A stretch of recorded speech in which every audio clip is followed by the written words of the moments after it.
Kecamatan Pedamaran merupakan salah satu kecamatan dalam wilayah Kabupaten Ogan Komering dengan jarak ke ibu kota kabupaten kurang lebih 150 km. Kecamatan ini terletak di sebelah barat daya ibu kota Kabupaten Ogan Komering Ilir. Kecamatan ini juga terletak pada ketinggian kurang lebih 5 meter dari permukaan laut dengan luas wilayah 2316,67 km kubik. Kecamatan Pedamaran juga beriklim tropis. Musim kemarau umumnya berkisar antara bulan Mei sampai Oktober dan musim hujan sendiri antara bulan November sampai April. Untuk pemerintahannya sendiri, Kecamatan Pedamaran terdiri dari 17 desa. Untuk satuan lingkungan setempat atau yang disingkat dengan SLS yang ada pada masing-masing desa disebut sebagai rukun tetangga. Adapun desa-desa tersebut dipimpin oleh seorang kepala desa. Berdasarkan pendidikan tertinggi yang ditamatkan, sebagian besar kepala desa adalah berpendidikan SMA, yaitu sebanyak 15 orang, sedangkan sisanya sebanyak 2 orang berpendidikan akademi atau perguruan tinggi. Untuk kesehatannya sendiri, di Kecamatan Pedamaran terdapat 4 puskesmas, 17 posyandu, dan 18 poskesdes. Jumlah pasangan usia subur sampai tahun 2016 di Kecamatan Pedamaran adalah 9.305. Jumlah penduduk Kecamatan Pedamaran pada tahun 2017 adalah sebesar 30.294 jiwa, yang terdiri dari 14.994 orang laki-laki dan 15.300 orang perempuan. Rata-rata penduduk Kecamatan Pedamaran mencari nafkah dengan bertani dan buruh pabrik. Mayoritas penduduk pertanian di sini yaitu menanam padi. Tanaman lain yang diusahakan juga yaitu jagung, ubi kayu, ubi jalar, padi dan hortikultura, dan tanaman karet yang sekarang telah menjadi primadona ditanam oleh masyarakat. Di beberapa desa juga telah ditanam kelapa sawit oleh perusahaan swasta maupun oleh perorangan. Nah, untuk transportasi sendiri, di Kecamatan Pedamaran ini, kecamatan yang sebagian besar wilayahnya berada di perairan, sehingga untuk sarana transportasi, beberapa wilayah masih menggunakan perahu. Sebagian wilayah juga bisa dilewati dengan kendaraan darat. Menurut Undang-Undang Nomor 36 Tahun 2009 tentang kesehatan, sehat sendiri adalah keadaan sehat baik secara fisik, mental, spiritual, maupun sosial yang memungkinkan setiap orang untuk hidup produktif secara sosial dan ekonomi. Diare sendiri merupakan buang air besar tidak normal atau bentuk tinja yang encer dengan frekuensi lebih banyak dari biasanya dan terjadi paling sedikit 3 kali dalam 24 jam. Pada bayi dan anak-anak, diare didefinisikan sebagai pengeluaran tinja lebih dari 10 gram per kilogram per 24 jam. Sedangkan untuk normalnya sendiri sebesar 5-10 gram per kilogram per 24 jam. Penyakit diare di Indonesia masih merupakan masalah kesehatan masyarakat bila ditinjau dari angka kesakitan dan kematian yang ditimbulkannya.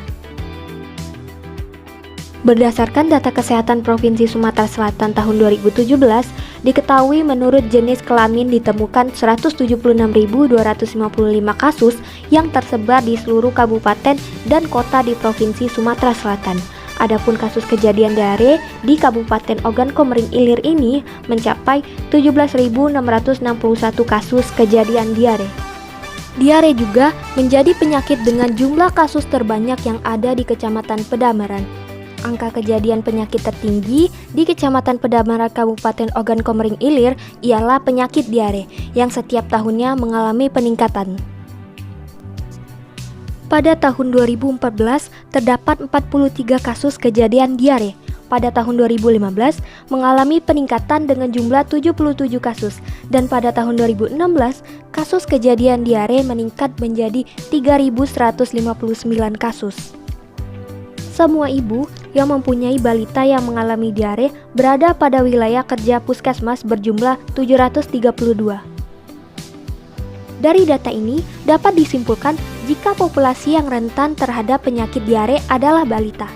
Berdasarkan Riskesdas tahun 2018, kejadian diare di Sumatera Selatan menduduki urutan kelima terbesar di Indonesia. Dengan prevalensi diare menurut kelompok umur terbesar terjadi pada kelompok umur 1-4 tahun, yaitu 11,5%, menurut diagnosa tenaga kesehatan dan 12,8% berdasarkan gejala yang pernah dialami. Kondisi lingkungan yang buruk adalah salah satu faktor meningkatnya kejadian diare, meliputi beberapa faktor yaitu perumahan, pembuangan kotoran, penyediaan air bersih, dan saluran pembuangan air limbah atau SPAL. Hal ini dapat menyebabkan berbagai masalah kesehatan lingkungan karena dapat menyebabkan mewabahnya penyakit diare dan mempengaruhi kondisi kesehatan masyarakat. Kejadian diare berdasarkan sanitasi lingkungan yang berlokasi di Desa Gading Raja, Kecamatan Pedamaran Timur, Kabupaten Oki, disebutkan bahwa kondisi lingkungan yang mempengaruhi kejadian diare diantaranya akses air bersih. Diketahui bahwa dari 86 responden penelitian, ada sebanyak 46 responden, sejumlah 53,5% yang masih menggunakan sumber air dengan kualitas buruk atau kurang baik, sehingga dapat disimpulkan jika di daerah tersebut belum mempunyai akses sumber air bersih yang memadai.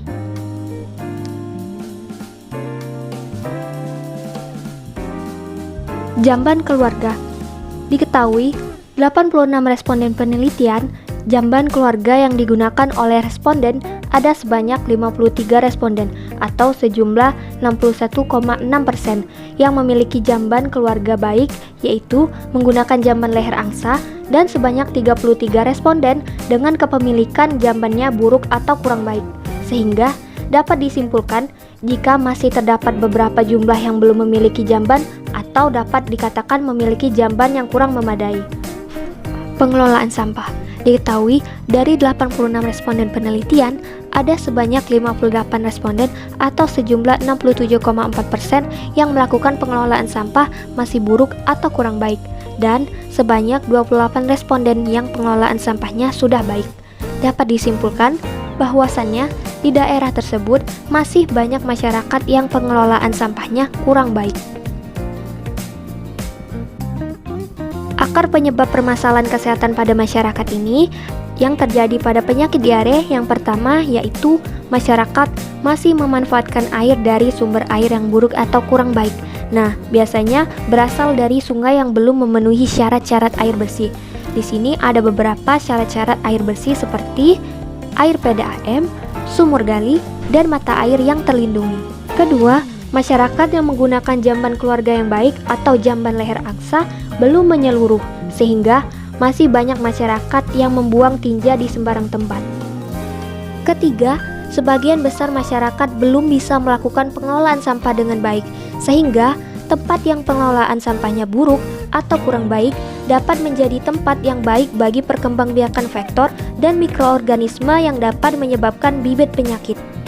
Keempat, pengetahuan masyarakat mengenai sanitasi lingkungan dan diare yang kurang, di mana masyarakat dengan pengetahuan yang kurang baik berpeluang lebih besar terkena diare, karena apabila seseorang memiliki pengetahuan mengenai diare, maka dapat dilakukan upaya-upaya pencegahan diare secara mandiri. Dan yang terakhir, nomor 5, kebiasaan mencuci tangan pakai sabun yang masih kurang di masyarakat, khususnya pada balita. Program pemberdayaan masyarakat di lahan basah. Ibu adalah salah satu penopang utama keluarga, serta dalam peran pendidikan generasi. Peran seorang ibu yang tanpa disadari sangat penting.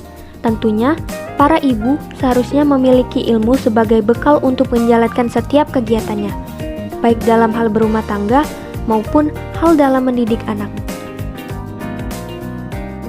Sekolah ibu adalah salah satu alternatif pendidikan yang dapat diperoleh oleh para ibu. Sekolah ibu merupakan sebuah bentuk lembaga pendidikan berbasis non-formal yang ada pada masyarakat. Sesuai dengan namanya, sekolah ibu merupakan sekolah yang mengajarkan perempuan, khususnya para ibu maupun calon ibu, menjadikan sosok yang cerdas, cekatan, dan teladan, yaitu dapat menghiasi diri dengan keilmuan. Jadi, di sini kami mengambil program pemberdayaan masyarakat yaitu Sekolah Ibu. Jadi, Sekolah Ibu ini adalah program kesehatan untuk memperkenalkan dasar-dasar PHBS kepada ibu dan juga calon ibu di daerah lahan basah. Tentunya, agar dapat mengimplementasikan PHBS secara mandiri dan juga meningkatkan pengetahuan tentang PHBS agar tahu, mau dan mampu, sehingga dapat berperan aktif dalam gerakan kesehatan dan tentunya juga meningkatnya produktivitas yang berdampak positif terhadap pencapaian PHBS pada daerah lahan basah. Untuk program sekolah ibu ini dilaksanakan di tempat Balai Desa Kecamatan Pedamaran dan untuk pelaksanaannya dilakukan selama 4 kali dalam 1 bulan. Untuk indikator keberhasilannya sendiri, diharapkan para ibu dan juga calon ibu di daerah lahan basah dapat mengimplementasikan PHBS secara mandiri dan juga dapat meningkatkan pengetahuan tentang PHBS agar tahu, mau dan mampu, sehingga dapat berperan aktif dalam gerakan kesehatan.